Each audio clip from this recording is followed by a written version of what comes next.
Alright, what's up everybody? Welcome back to another 14 video, and today I'm talking about Paladin. It's really dark outside in game, like it's been for all the videos, because I just keep happening to do these at night.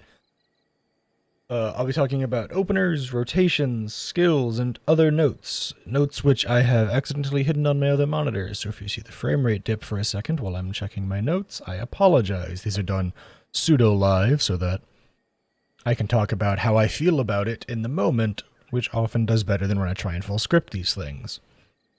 So let's just start by talking about what feels better about Paladin right now, because it feels a lot better than it did in previous expansions, at least from a main tank and dungeoning standpoint. Two biggest things. Holy Sheltron, oh my god, it's so good. It's a better version of Sheltron, just straight up, and then you have a 12-second cure regen on yourself. So it's blocking for 8 seconds, which can be really powerful in pulls, though I'd say that it's still nowhere near as powerful as Sentinel or Rampart. It's still very good. It's still a really good filler cooldown, especially because it includes the damage reduction for 4 seconds and the 250 ticks every 3 seconds for those 12 seconds. So you're getting 1,000 potency cure on that. Combine that in with the new healing that Holy Circle and Holy Spirit are getting, and you feel even better.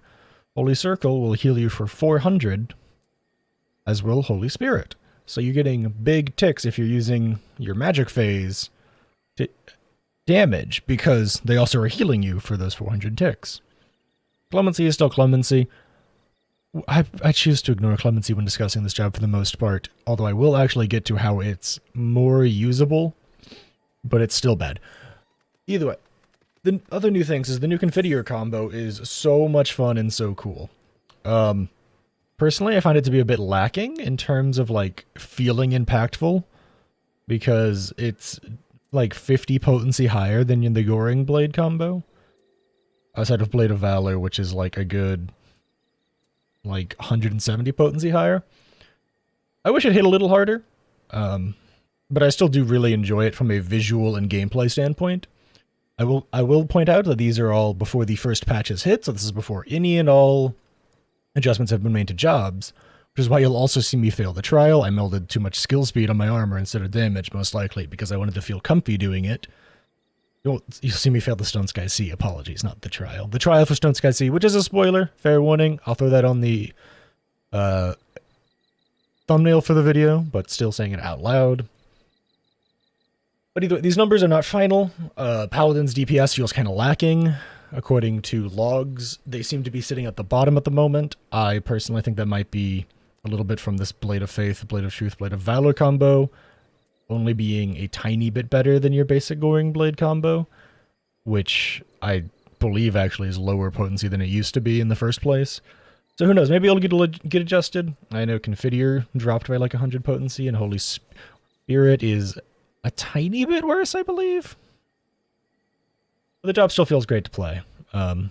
It's still feeling pretty comfy. Hollowed Ground is still Hollowed Ground, by the way. Expiation, which is Holy Spirit's upgrade, which, by the way, no longer requires you to be full HP to make good use of. Chef's Kiss, love that. Is really nice because it's now an AoE, which is just powerful. And final thing that I'm going to get to about like what's good about it right now is Wreck is no longer eating all your mana. It doesn't require you to be full, so you can cast it whenever. And it's not costing 2k mana per spell cast. Holy Spirits is only 1,000. Confiteor is only 1,000. You're only burning through 5k mana to do your Requiescat combo, and then you're restoring MP by finishing your Confiteor combo. So if you do your whole combo all the way through, I believe you're sitting around 7,000 MP, which is, if you're forced into downtime for like a couple of seconds, you can use to cast Holy Spirits, or the run's falling apart, and you realize you need to make sure a healer doesn't die, you can use Clemency. They're giving you a tiny bit of leftover mana pool to play with, not requiring you to use all of it just to properly DPS with your Requiescat window, which is really nice. Which I do personally enjoy. Paladin still has some major downsides, though. The 1, 2, 3 of Fast Blade, Riot Blade, and then Goring or Royal still doesn't heal you. Spamming Atonement doesn't heal you either, which is another part of your basic 1, 2, 3, so to speak. Intervention feels better now that it gives a heal. Cover still feels weird, especially being on a 2-minute cooldown. Like, they're usable, and Intervention, I think, got a sizable buff with giving the regen now.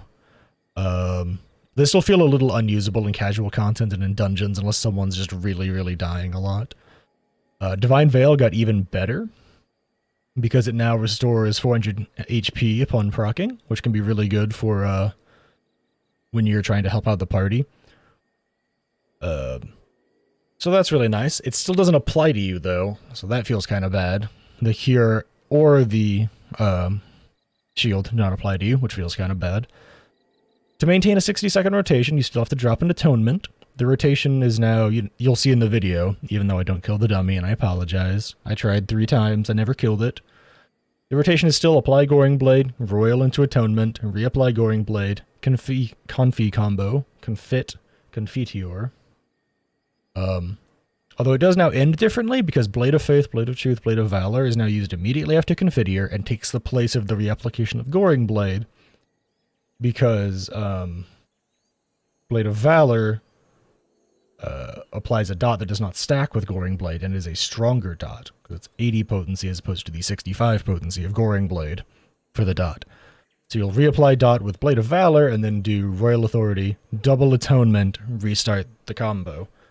That is to maintain your 60-second rotation so that you feel comfy with both Fight or Flight and Requiescat. You will just drop an Atonement. It is the best way to do it if you want to stay within a 60-second rotation. It's not the end of the world if you don't. You will personally drift away from party buffs landing in a perfect group. That is slightly problematic, but otherwise it's not too bad. Overall, though, Paladin feels really good. Like I said, it feels a little sad that its DPS is so lacking right now because it doesn't have, like, the insane self-heal of Warrior.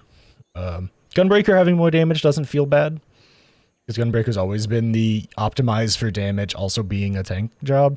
Dark Knight dealing more damage feels bad as well, simply because Dark Knight's never done much damage, but hey, maybe this is just how they're going to settle things now. I will say Paladin DPS feels fine in that, like, if you are a good Paladin, you will clear content, though personally I had gotten used to the feel of, oh, I want to bring a co-tank that'll help us clear shit fast. I'll bring a Paladin because it hurts the enemies a lot. As far as I know, the tanks are all still very close to each other in terms of DPS, so don't let my words about wishing my job that I enjoy did more damage to heart, especially because we might be getting a patch soon that will change these things. Gameplay will follow. Thanks for watching and hanging out. Y'all are cool. There's been a lot of people watching these out of nowhere. I really appreciate whoever you are stopping by. Hope you like it. Hope you leave a like if you do. Hope you subscribe. Hope you leave any comments if you got any questions. And I hope to catch you in the next one.